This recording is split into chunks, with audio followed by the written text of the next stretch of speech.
With a premise of three women in hospice coming together to murder someone, the one and only seemed like it was going to be an incredible drama from the start. It mixed the perfect amount of intrigue, suspense, and human connection in a nice pretty little bow. We've curated a list of all the things we loved. 1. Loved the budding relationship between Pyo-suk, Kang Se-yeon, and Sung Mi-do. Although this is a romance drama, the standout relationship of the show is between Pyo-suk, Kang Se-yeon, and Sung Mi-do. While Pyo-suk and Sung Mi-do get off on the entirely wrong foot, it takes mere seconds for Sung Mi-do to step up and be supportive once it's revealed that Pyo-suk's grandma Yuk Sung-ja has been beaten badly by her neighbor, who then moved on to his daughter Ha-san-ah. Kang Se-yeon is quick to join as well and sets the murder plot into motion by asking if it would be okay to take one person with them since they are terminally ill.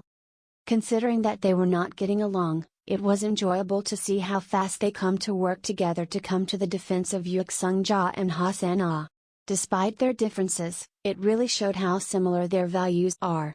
Not only are they willing to defend those who were helpless, but they also seem to give each other the strength to assert themselves in ways they tended to shy away from before. They all hold back in their life, Pyo-suk with her grandmother, Kang Se-yeon with her mother-in-law and husband, and Sung Mi-do with her shallow friends, but this time, they choose not to. Plus, what creates a stronger friendship than committing murder together? 2. Loved Min Woo-chun being a justice killer of sorts. While the drama didn't shed much light on its mysterious assassin Min Woo-chun, it certainly positioned him as someone with a strong sense of justice. Admittedly, this feels weird to say as he literally kills people for a living. However, the drama makes it clear that he only takes the jobs if he believes the person is complete trash. It was hard to know what to expect when it came to his character going into the drama. It sounded a little dramatic that he is an assassin since the show is centered around one murder that the three women commit rather than him. What would be the point of having an assassin involved?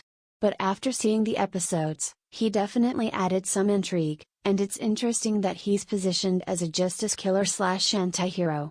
Since it is marketed as a romance drama, making him a completely immoral and ruthless assassin wouldn't have made him someone you'd want to root for.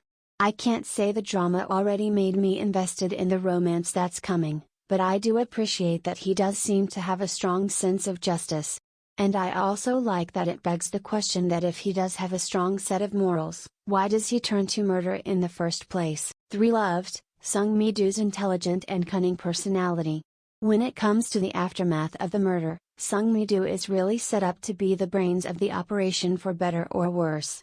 She easily crafts up an alibi for the three of them, but more strikingly, she tells Kang Se-yeon that she is the one who delivered the fatal blow after discovering that she does not remember the events due to the medication she took. This scene was absolutely diabolical. Throughout the drama, Joy easily showcased how Sung Mi-do is a bright but lonely person, but this scene really showed off her acting chops. As a viewer, you can't help but feel uncomfortable but also impressed at the same time. It certainly was not the morally correct thing to do in this situation, but you can't deny that it was a smart and calculated move. I also like how it positions Sung Mi-do as a wild card. It's clear she doesn't want to be left behind, but it's her defense mechanism to look out for herself. Her cunning personality could easily be an asset or a dilemma for the trio as the drama continues, and I can't wait to see how Joy will continue to portray the complex emotions of Sung Mi-do. 4. Loved Ha-san-ah uniting with her mom. The most suspenseful scene of the drama is when Ha-san-ah's dad chases her after she foils his attempt to fatally poison her. Even though you can tell where the scene is going beat for beat, it still makes your heart pound with fear. But all of it can be put aside once he dies, and Ha-san-ah gets to reunite with her mother.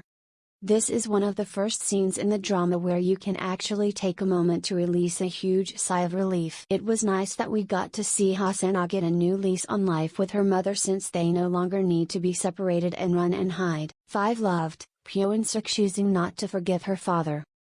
If there's one thing that K-dramas love, it's the redemption of absent parents. This is not a bad thing per se, as everyone has complex relationships with their parents. You love them, but the truth is, sometimes they can hurt you in irreparable ways. However, The one and only takes a different approach and allows Pyo In-suk to tell her father Pyo Kang-sun that even though she wants to love and open her heart to him, she can't do that because of how he treated her as a child. The idea that we must forgive our parents for all their wrongdoings simply because they are our parents is an idea that is often supported in the media. I really liked that the one and only took the opposite route and allowed Pyo In-suk to hold on to her agency and validate her mixed feelings towards her father. His abandonment of her was not just swept under the rug in the name of love. The drama acknowledged it as wrong and holds him accountable for his awful actions. While that's not to say that as the drama progresses she won't forgive him or accept his love, allowing Pyo In-suk to fully feel and vocalize her feelings was a very poignant scene. I think this scene in particular really solidifies the drama as her story, and it is very well written. I expect it will become even more touching as the rest of the drama unfolds. Thank you for following, we hope to be at your best. Please support and subscribe.